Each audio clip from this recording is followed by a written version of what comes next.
करीब 7 साल का एक नन्हा छात्र है जो पहली कक्षा में पढ़ता है और अपनी कक्षा में वो सबसे अधिक चतुर और होनहार माना जाता है। अब तक जिसकी भी क्लास उसने पास की, हर बार वो शीर्ष स्थान पर रहता था। इसलिए उसकी क्लास टीचर हो या दूसरे शिक्षक, सब उसे बहुत स्नेह करते हैं। कक्षा के हर बच्चा भी उसे अपना प्यारा दोस्त मानता है। क्यों? क्योंकि उसका दिया हुआ होमवर्क सबसे बेहतर होता है और अक्सर वही दूसरों की मदद करता है। इसी तरह घर में भी उसके परिवार वाले उसे बहुत प्यार करते हैं और मोहल्ले में भी लोग उसे खूब चाहने लगे हैं। पास में ही एक पड़ोसी रहता था। वो पड़ोसी कहता है कि पास में मेला लगा है, क्या तुम मेरे साथ चलोगे? बच्चा खुशी खुशी तैयार हो जाता है। मेले में वो दोनों जाते हैं और वहाँ मिलने वाली खाने पीने की चीजें वो पड़ोसी बच्चे को खिलाता पिलाता रहता है। फिर घर लौटने के बजाय उस पड़ोसी ने बच्चे को अपने साथ ही घर ले जाकर रखा। अपने घर ले जाकर उसने वहां एक तेज धार वाला हथियार तैयार कर लिया। हथियार का इंतजाम करके उसने उस बच्चे की हत्या कर दी। ठंडे दिमाग से सोचते हुए उसे ये समझ नहीं आ रहा था कि मैंने ये अपराध क्यों किया, कारण क्या था। ये कयास उसे झकझोर कर रहे थे।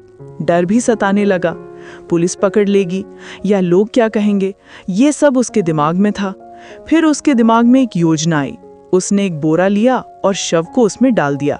बोरा लेकर वो ऊपर की मंजिल पर गया, क्योंकि वहां से एक गली और उसके आगे एक मैदान शुरू होता था और मैदान पर 4 दीवारी भी थी। फिर उसने पूरी ताकत से बोरा फेंका, पर वो गली लगभग 4 फुट चौड़ी पार नहीं कर पा रही थी। तब वहां लगे बाउंड्री गेट पर बाजार जैसा एक काला गेट था, जिस पर कुछ एंगल और कटीले तार लगे थे। बोरा फेंकते ही वो कटीले तारों में अटक गया।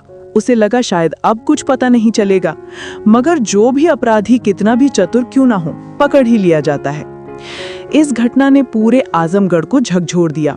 आज की ये सच्ची घटना सुनकर आप भी सोचने पर मजबूर होंगे कि आखिर ऐसा क्यों हुआ।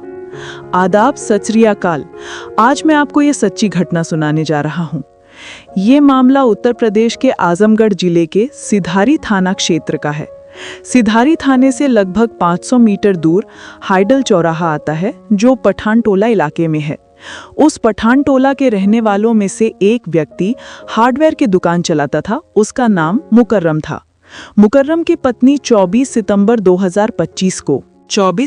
2023 की शाम लगभग 5:30 के आसपास पति को फोन करके बताती है कि उनका बेटा शाहजेब कुछ देर से नहीं दिख रहा।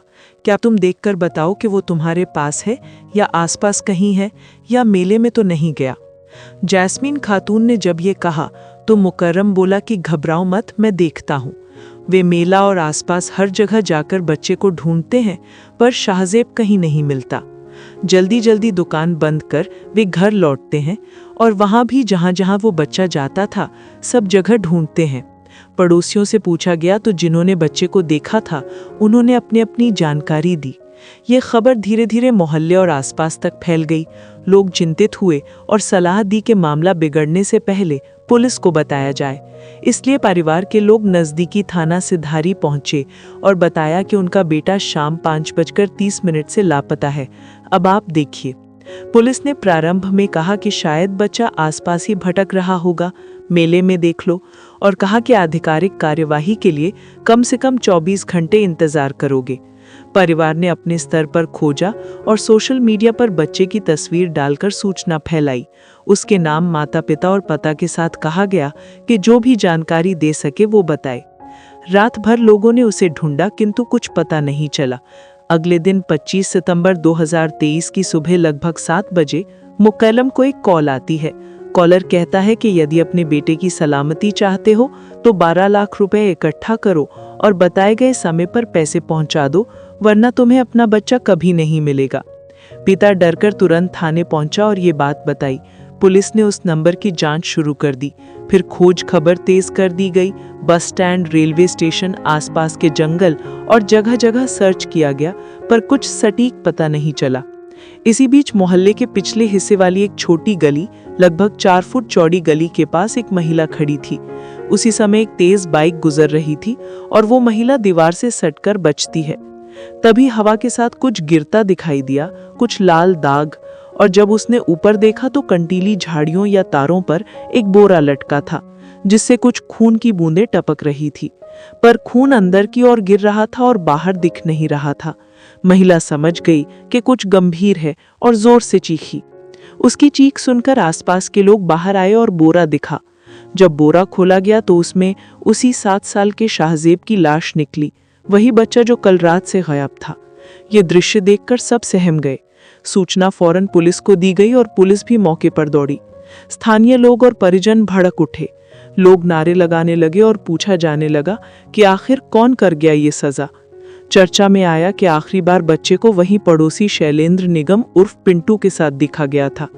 जब ये बात फैलने लगी तो पुलिस ने उसकी जांच पड़ताल शुरू की और उसके घर तलाशी ली।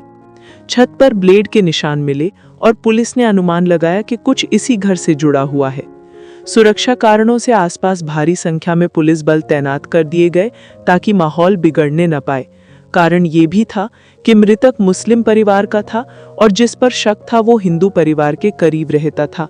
दोनों के बीच महज कुछ कदमों की दूरी थी। आगे की छानबीन में पुलिस ने कई लोगों को हिरासत में लिया और पूछताछ की। पता चला कि शैलेंद्र निगम उर्फ मंटू और उसके भाई राजा या संधि इटोरा खेमूपुर के पास एक गांव में देखे गए थे। पुलिस ने घेराबंदी की तो बतौर जवाबी कार्यवाही दोनों पर गोली चली और उन्हें गिरफ्तार किया गया। बड़े भाई के घुटनों में 2 और छोटे भाई के घुटने में 1 गोली लगी। पूछताछ में कुछ बातें सामने आई जिनसे मोहल्ले में खींच और बढ़ गई। बताया गया कि दोनों परिवारों की हार्डवेयर की दुकानें एक दूसरे के करीब थी और व्यापार को लेकर प्रतिस्पर्धा थी। कहा गया कि उनकी दुकान में ग्राहक कम आते थे जबकि दूसरे की दुकान अच्छे चलते थे। कहा गया कि इसी कारण उनमें तकरार और जलन थी। पर कौन इतनी नफरत किसी मासूम बच्चे से रखेगा, ये सोचकर लोग घबरा गए। कुछ लोगों ने कहा कि ऐसा आरोप साबित होने पर घर गिराया जाना चाहिए, तो कुछ लोगों ने प्रशासन और मीडिया की हस्तक्षेप की मांग की।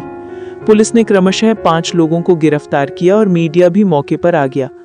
जांच में पुलिस ये भी जानने की कोशिश कर रही थी कि वास्तविक मकसद क्या था, व्यापारिक प्रतिस्पर्धा, जमीन संबंधी रंजिश या कोई अन्य कारण, और क्यों किसी छोटे बच्चे को इतनी बेरहमी से मार दिया गया। कुछ चर्चाएं तंत्र मंत्र जैसी अफवाहें भी फैलने लगी, जबकि कुछ लोग व्यापारिक रंजिश का हवाला दे रहे थे। पर तफ्तीश जारी रही, तथ्य इकट्ठे किए गए और समाज को सचेत करने का मकसद ही ये कहानी सुनाने का है। किसी को भयभीत करना नहीं, बल्कि लोगों को जागरूक करना है।